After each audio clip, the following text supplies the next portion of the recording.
Real Madrid oo indhaha ku haysa Zidane iyo Jurgen Klopp mustaqbalka Xabi Alonso oo mugdi galay. Warbixin ay daabacday El Mundo ayaa sheegaysa in madaxda sare ee Real Madrid ay kulan ku yeesheen Jarmatin si ay uga doodaan mustaqbalka tababara Xabi Alonso kadib guuldaradii 2-1 ahayd ee ka soo gaartay Celta Vigo. Kulankaas ayaa lagu go'aansaday in si degdeg ah loo bilaabo qiimeynta tababarayaasha beddelka noqon kara. Waxaana liiska ugu sareeya ku jira Zinedine Zidane oo hore 2 jeer Champions League kula guuleystay Real Madrid iyo Jurgen Klopp oo ahaa tababarihii hore ee Liverpool.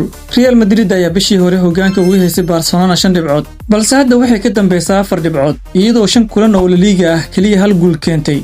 Tani waxay abuurtay walaac xoogan oo ku saabsan qaabka ciyaarta iyo isku dhafka kooxda. Wararka ka imaanaya gudaha kooxda waxay sheegayaan in madaxda ay si weyn uga doodeen in Alonso shaqada laga ciriyo, balse ugu dambeyn la go'aansaday in la siiyo fursad ugu dambaysa kulanka muhiimka ah ee Manchester City. Maamulka kooxda ayaa weli si dhow u daba socda tababarayaasha suuqa ku jira haddii xaaladdu sii xumaato. Waxaa jirta xiisad kulul oo ka dhex taagan Alonso iyo ciyaartooyda qaarkood, gaar ahaan Vinicius Jr iyo Jude Bellingham. Labadan xidig iyo qaar kale ayaa la sheegay inay tababaraha kala hadleen arrimo la xiriira farsamada, istiraatiijiyadda iyo waqtiga ciyaarta, taas oo keentay in Alonso uu si xadidan u maamulo qolka labiska. Shirkii jaraa'id ee ciyaarta kadib Alonso wuxuu sheegay, "Ciyaar xun oo aan gurigeena ku qaadano way dhici kartaa.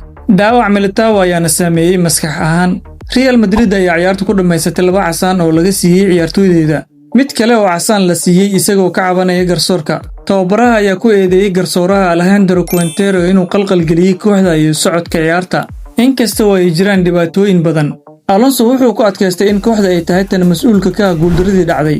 Markii aan 10 ciyaartooy ahayn, kooxda waxay bilowday inay orodo oo ay cadaadis saarto. Fashilaadda waan garan karnaa, taageerayaasha sidoo kale waan fahmaynaa cabashadooda.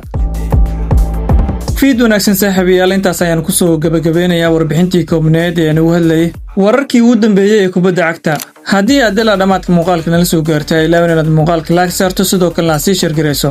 Haddii aad nagu cusubtaa nagu soo biiro oo ka mid noqo asxaabta nagu xiran. Mahadsanid.